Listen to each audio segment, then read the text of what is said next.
Hello viewers, আজকের ভিডিওতে আমি আপনাদের সাথে আলোচনা করব নেপ্রাক্সিন প্লাস, যেটি আপনার স্ক্রিনে দেখতে পাচ্ছেন। নেপ্রোসিন প্লাস অর্থাৎ 500 এবং প্লাস 20 মিলিগ্রাম এটি প্রস্তুত করেছে ফার্মাসিউটিক্যালস। এটির মূল উপাদানের মধ্যে রয়েছে নেপ্রোক্সিন 500 মিলিগ্রাম এবং এসোমিপ্রাজল 20 মিলিগ্রাম।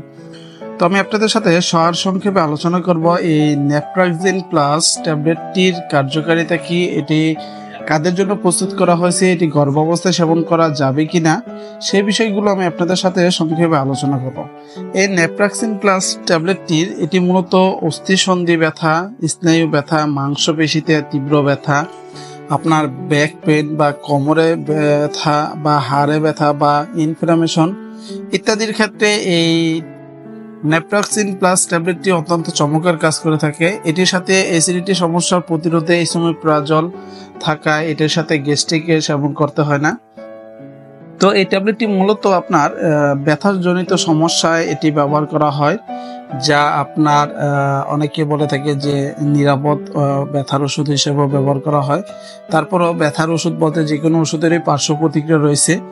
তবে এই ওষুধটি আপনার অবশ্যই একজন নিবন্ধিত চিকিৎসকের পরামর্শ নিয়ে এটি আপনারা সেবন করতে যাবেন, কেননা আপনার অবস্থা অনুযায়ী আপনাকে এটি হয়তো চিকিৎসকগণ প্রেসক্রাইব করে থাকে দিবেন। তো এটি সাধারণত ডোজ দিনে 1 থেকে 2 বার এটি খাবার আগে এবং পরে খাওয়া যায়। চিকিৎসকের পরামর্শ নিয়ে আপনারা এটি খাবেন। তারপরও এটি আপনারা অবশ্যই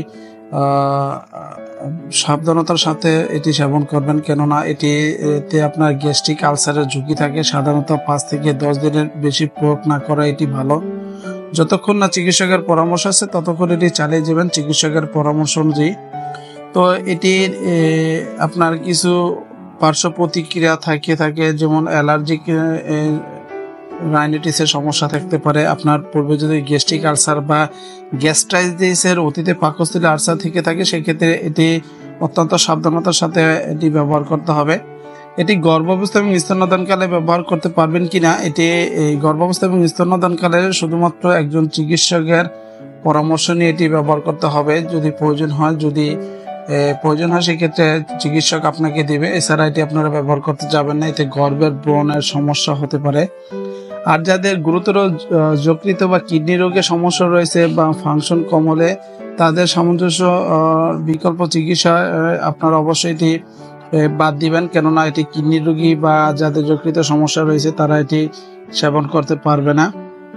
এতে করে পার্শ্ব প্রতিক্রিয়ার সম্মুখীন আরো বেশি হতে পারে। আপনারা এই ট্যাবলেটটি যখন সেবন করবেন প্রচুর পরিমাণে পানির সাথে আপনারা এটি সেবন করবেন। এটি খাওয়ার পরে প্রচুর পরিমাণে পানি দিয়ে আপনারা এটি সেবন করতে যাবেন।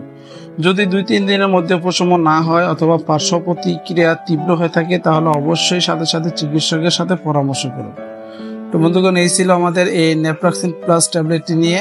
এটি সম্পর্কে যদি কোনো প্রকার প্রশ্ন থেকে থাকে সেক্ষেত্রে অবশ্যই আমাদেরকে কমেন্ট করে যান। ধন্যবাদ সকলকে।